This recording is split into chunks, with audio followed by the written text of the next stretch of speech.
Yeah. And so... Well, I have Sandis Vilmanis. Okay. He's, again, when I get into these lower projected teams, guys that I don't really know a lot about Team Latvia, I think the battle of relegations between Latvia and Austria, it comes down to guys who are returning players for me, and that's Sandis Vilmanis for me. He only had 1 assist in 5 games last year, but when you're one of the few guys returning, you're going to be relied upon. Guys are looking at you for the experience and to kind of tell them how they need to react to getting 7 goals scored on them. Not everyone knows that experience. So true.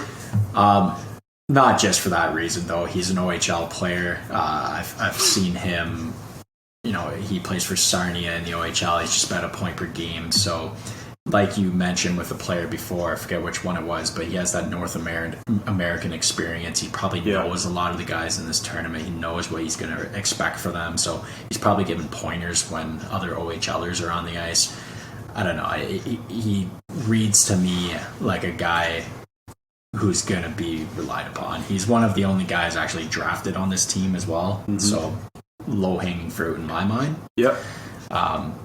That's got to watch. Yeah, no, it's a good point. Like, having experience in North America isn't nothing, and that was the point I made about Julian Lutz. Lutz, that's it. Yeah, or actually, sorry, Julian Lutz, talking about Germany, that was a player who had been drafted, so he had kind of been around that NHL experience before. But there were 3 other players on Germany who we had talked about, Hakan Honlet, Luca Hoff, and Ryan Del Monte. Again, Germany being a team who isn't going to, isn't expected to do well. So you look to the players who have had that North American experience, who have had that experience playing against really good players over here. So it's just different. And so, yeah, that's a good point. Those are the 3 players I pointed to for Germany.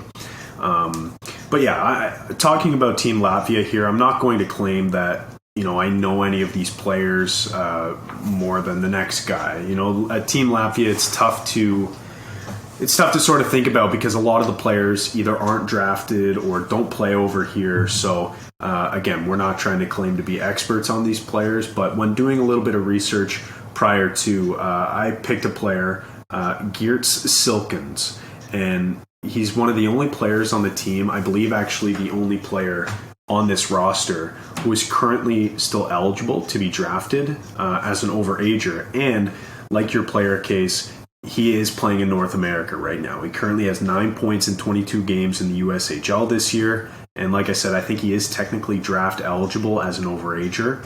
And in the summer tournament, he had 3 points in 5 games played. So again, sticking with the same theme, guys who had been there before and done that.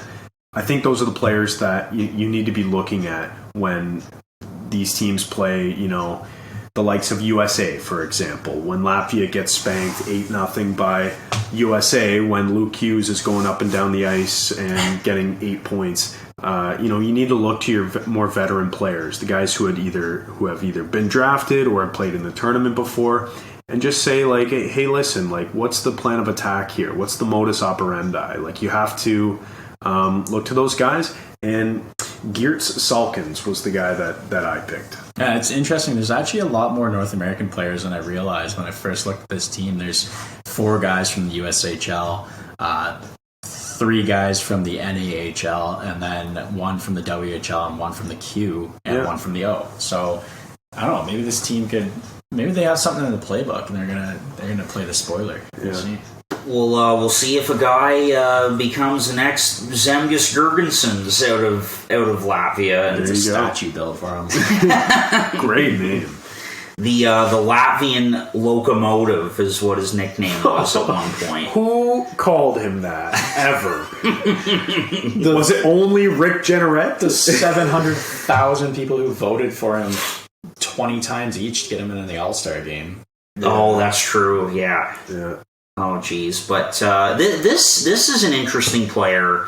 And again, not going to claim that I know him very well, but Dans Lochmelis, probably butchered that. But anyway, Boston Bruins 4th rounder in 2022. And, looking at the Bruins this year, they're such a powerhouse. And, it's like, the prospects don't really matter. Well, they don't have a lot of them, as we know. And they're going to get to a point down the road where they're going to need to focus on their young players. And so this guy could be a steal for them. He's a later round pick, 4th rounder in this past draft, over a point per game right now in the J20 in Sweden, and he's committed to UMass next season. So that's kind of a nice tie-in to being drafted by Boston. He's going to be right there next season playing in Massachusetts, and hopefully goes out and has a good tournament for Latvia. Yeah, he's going to be a mass hole before he even makes the team. That's perfect.